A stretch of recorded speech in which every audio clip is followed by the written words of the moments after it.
Greetings comic lovers and welcome back to Casually Comics, the channel where we chat all things comics, from reviews of comics new and old to history to anecdotes to really wherever our whims take us. Yes, I'm sick again. It happens. Canonical histories. In a world of so many retcons, reboots, and a medium as long-lived as comics, it's really amazing that there aren't more of them and that the histories make as much sense as they do. And you know that I love it when they don't. I'm Sash and today we're going to be looking at the convoluted history of a character called the Huntress. She definitely has a daunting history, especially if you're just getting started and you want to know more about the Huntress and you're like, oh, what's happening? Because everybody's coming into comics at a different point in time, and so some people have missed the boat on certain key occurrences. It's fine, it happens. There's always another boat coming along. The Huntress is a character who has been deeply affected by the many reboots that have shaken DC, and we're gonna talk about it. But before we do that, if you haven't already, please subscribe and more importantly, leave a comment because I love talking with you guys. It sparks joy.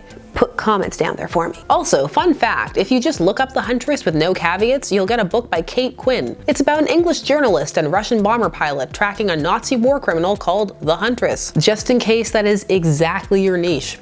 You're welcome. Now, the name Huntress was actually the moniker, firstly, of another character than the one that people think of when they hear that name these days. It was first used in 1948 for the character Paula Brooks, a supervillain from the Golden Age, who would later be retconned to being called Tigress. She was married to the Sportsmaster, and these days, many people forget that she ever had the other name. But not Young Justice. Young Justice remembered. The name has come to be far more associated with its second owner, Helena Wayne. That's right, Helena Wayne. I know some of you were waiting for Helena Bertinelli. We'll get to that. Helena Wayne first appeared in DC Superstars number 17 and All-Star Comics number 69. Both comics came out on the same day. This happened in 1977, so in the height of the Bronze Age, and she was a legacy hero. She was the daughter of Bruce Wayne and Selena Kyle from Earth 2. When we did our vid on the comic The Flash of Two Earths, we talked about how that was the first comic to introduce the concept of the multiverse by introducing Earth 2, the home of Golden Age heroes. This happened when they sent the Silver Age Flash Barry Allen to Earth 2, where he met the Golden Age Flash Jay Garrick and fought a really supportive set of villains who knew a lot about teamwork. Barry also played tennis with himself. It was a great time. Earth 2 was not only established as the Earth where the Golden Age heroes lived, but also it was moving forward in time at the same pace as the Golden Age and Silver Ages, meaning that it was further along than its Silver Age counterpart. So 20 years had elapsed since Jay Garrick had been the Flash, for example. So you had an older crop of heroes on that Earth. And to add to a bit of the confusion for some people, though at the time many didn't feel it was that confusing, there was also a Batman and Superman on both Earths. One version, the Silver Age version, having new adventures, and the other, their older counterparts who carried on from the Golden Age with those personalities. Even if you didn't always see them doing things, it was established that they were around. The Huntress was created when it was pitched that the JSA, the Justice Society of America, which acted as the Justice League counterpart on the Golden Age Earth, it's a whole thing, parallels. It was pitched that they needed a Batgirl style character. Batgirl was the rage, the second Batgirl, not the first one. Also, Barbara Gordon debuts on the 1960s TV series. Fun fact, the first Batgirl in comics is Betty Kane, created to be a love interest for Robin because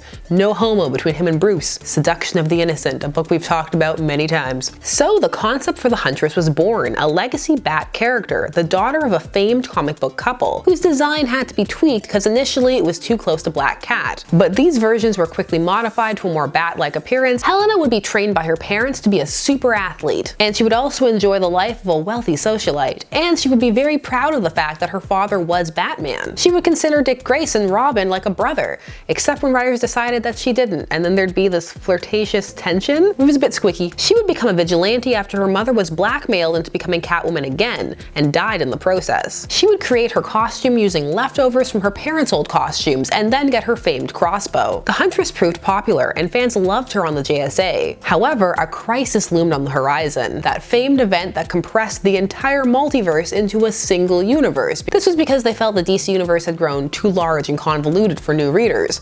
Too many Earths, what was happening? However, this would obviously pose a problem. If there was no multiverse, then how could she exist as she was a hero from Earth 2? And not only that, she actually died in Crisis while trying to save some children. children. Crisis had quite the body count. However, there was still interest in both fandom and editorially to see this character again. Not just her, a lot of the characters who were erased or changed. People had strong feelings about it. They have strong feelings about any reboot or retcon. So it was that Helena would be brought back in 1989 for the first time. But she would not be Helena Wayne, no, she would be Helena Bertinelli. And she would have a very different backstory, even though writers had some thoughts and feelings about it at the time. And well, I have receipts. It's been too long since I've dramatically read a quote for you. I think Paul Levitz realized that I felt my involvement with Helena had been abruptly cut short by the events of Crisis on Infinite Earths, so I was always in line to be a part of any reworking of the character. I don't recall how Joey Cavalieri came to be the writer on the Helena Bertinelli version, but I think we did some nice work on that run. Helena Bertinelli could never have the deep resonance of Helena Wayne, because she didn't have the whole Batman/Catwoman backstory at her command, but Joey worked her into a different mythos, that of the mob, also dark, noirish. Them's fighting words.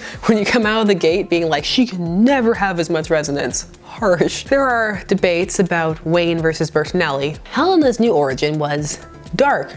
Very, very dark and uncomfortable. She was the daughter of a prominent mob family. She was abducted by a rival mafia family member and raped at age 6. This was all to send a message to her father. I know it may sound hard to believe, but it's actually decently handled. I know there's a crowd out there who have a very no, never, narratively, don't talk about it kind of mindset. This when it comes to certain topics. But it's not gratuitous or exhibitionist. In fact, it's not seen, just implied, like you know, and it's uncomfortable. But it also becomes a part of her character in a way that doesn't define it, but informs it. She trains to defend herself, and when her family is murdered before her eyes at age 19, she sets out on a path of vengeance as the Huntress. However, this run just did okay. It lasted for 19 issues. It's a lot. That's a very intense start, but it was 1989, so the Dark Age. Dark enough for you? This version would appear again in 1994, but the version that would take off would be the one that was reintroduced in the year 2000. New millennia, new Huntress. New Huntress, who this? This Huntress would appear in the 6-issue miniseries entitled Batman/Huntress Cry for Blood. This would revise her origins again, tweak it, keep the bones, but take out some of the more graphic bits. Not the murder though.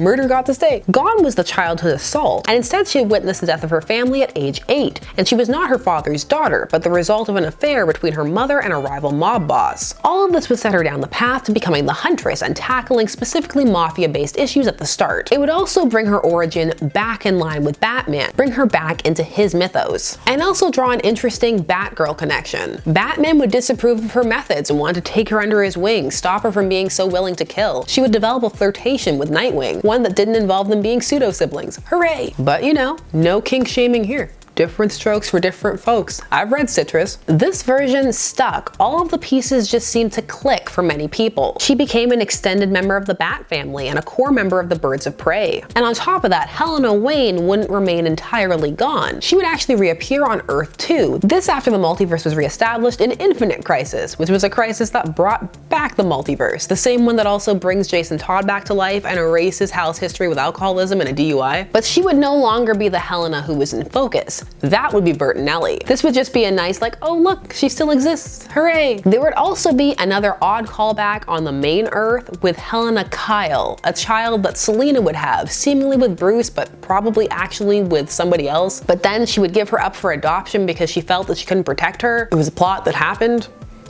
and so the status quo remained for a while. And then The Flash. Thanks a lot, Barry. Barry Allen would destroy the entire DC multiverse, and he would end up creating the much maligned New 52. They were trying to shift the blame for that to Dr. Manhattan, but that comic took way too long to come out. It's still coming out at the time of this recording, the Doomsday Clock. It's too late. We're in Rebirth now. But for some of you who are newer to comics or just came in after the fact, what was the New 52?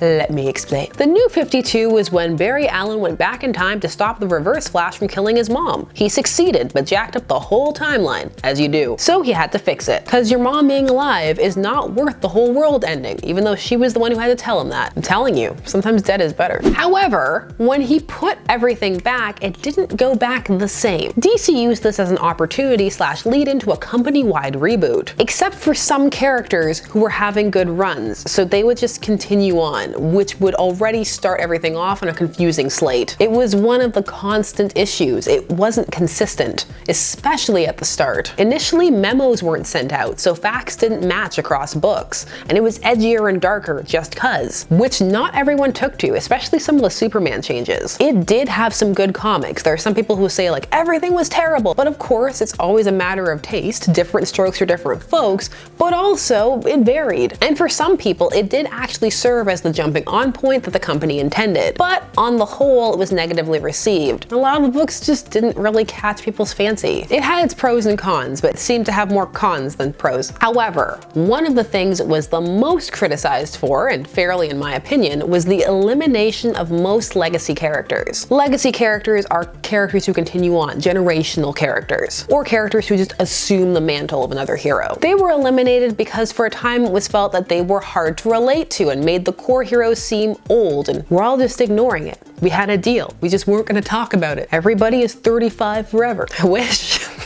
So many characters just vanished, never were, erased from continuity. And that was the fate of the Huntress at first. However, as you can imagine, there was backlash. People loved a lot of these characters. There were different types of criticism. Some criticized that they felt that most of the characters who were being removed were female. Others just felt that this was a poor strategy, and that some of these characters who were being removed, these legacy characters, had actually supplanted their mentors at this point, like Wally West. He'd been the Flash for 23 years, then just gone. And so some of these characters were reintroduced with the message that, haha, we planned it all along. Although when it came to the Huntress, they most likely did, because she reappeared pretty quickly. The New 52 happens at the tail end of 2011, and she reappeared in 2012.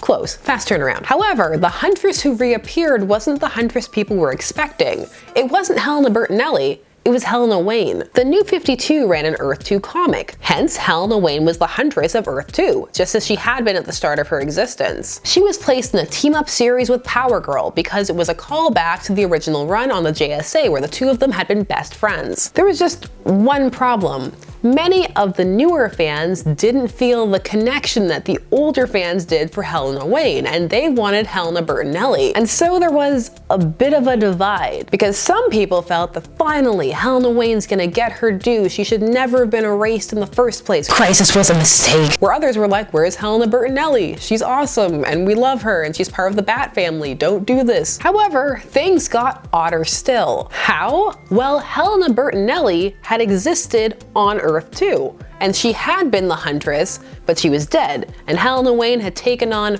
her mantle. They would then have an arc where they were trapped on the Prime Earth for a bit, which I'll get to in a minute, because many felt it just wasn't the same. Stuff happening on parallel Earths or even to parallel characters just didn't feel as relevant for certain fans. Like it's the B Team, Epsilon Squad. People want the action on the main Earth, at the time called the Prime Earth. So a Prime Earth Helena Bertinelli was introduced and given a new look to distinguish her from her Earth 2 one. She would be drawn as more stereotypically Sicilian and darker, which some appreciated and others felt was a bit stereotypical, especially when they went full hoop earring. No hate on hoop earrings, just fear. I'm always afraid they're gonna get caught.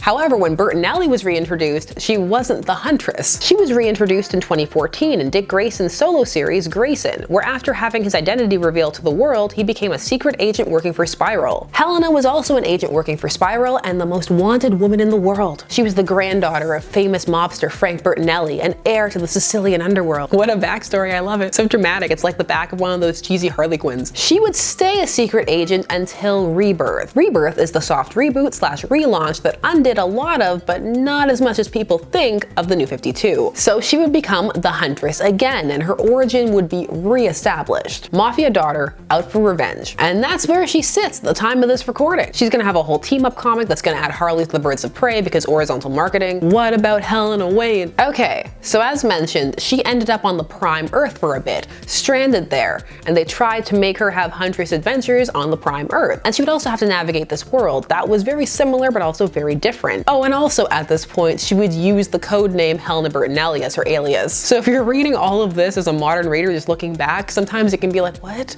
Who's who? Thank God that they're drawn differently. However, at the end of this storyline, she managed to get back to Earth 2. So where is she now? MIA? Bertinelli is back, and most are happy with that. However, there are some who are holding fast to the idea that Helena Wayne has never gotten her due. I have read some very interesting fan blogs, and some angry ones, some that demand her re-establishment. I have to give you some receipts of the feelings that people have. For example, a Helena Wayne fan blog that I found run by Diane Darcy, stating, they especially need to answer for their marginalization of Helena Wayne post-Flashpoint to accommodate two male usurpers who had no legitimate stake in her family legacy. To me, this entails doing the following things. 1. Bringing back the Earth 2 Helena Wayne Huntress we saw post-Flashpoint, and work on reinstating her pre-crisis history. 2. Addressing the Crisis reboot and the reasons Helena Wayne became Helena Bertinelli, to alleviate both Wayne and the current version of Helena Bertinelli from that problematic past so that their stories can move forward. There are more demands, but you get the vibe. I actually really enjoyed reading this post. There is no judgment here. Fans are passionate folks, and I for one enjoy reading all the different reasons that people have for their viewpoints. I like hearing what people think are the pros and cons of characters, because we all have them. So long as it doesn't devolve into attacking other fans or creators, go for it. Also, there's a huge difference between criticizing something and attacking something. Nuance, it exists, it's real. Although if I was ever to write a list like this, it would probably have to do with Rick Grayson and how I hope that he never comes back. Hey, some people love him. Again, different opinions. But seriously, if you love Rick without a K, please tell me why. I want to know. I need to know. And if you're wondering why I feel the way I feel, well, without getting into it in this video, because it's not about him, Rick knows what he did. Gets shot in the head. Some feel the Huntress is way more of a mess now than she was pre-New 52, while others feel the edges have been smoothed and we need to accept a non-Helena Wayne Huntress. Others just lament the loss of the version of the character that they loved. This can be any version, whenever it was. And some have a fondness for all the iterations, even if they do have a favorite. I personally don't think she should have been erased in the New 52, but I can say that about almost all of the legacy characters. Erasing history because it's not hip is never a good look. So please, tell me which version of Helena you love down below. And also, thank you so much for taking some time out of your day to watch Casually Comics and just chat about this wonderful, crazy world of fandom with me. I'm Sasha, and please do all the YouTube things. Like, share, comment, subscribe, and hit that bell notification so that you never miss a vid. I'll see you again soon.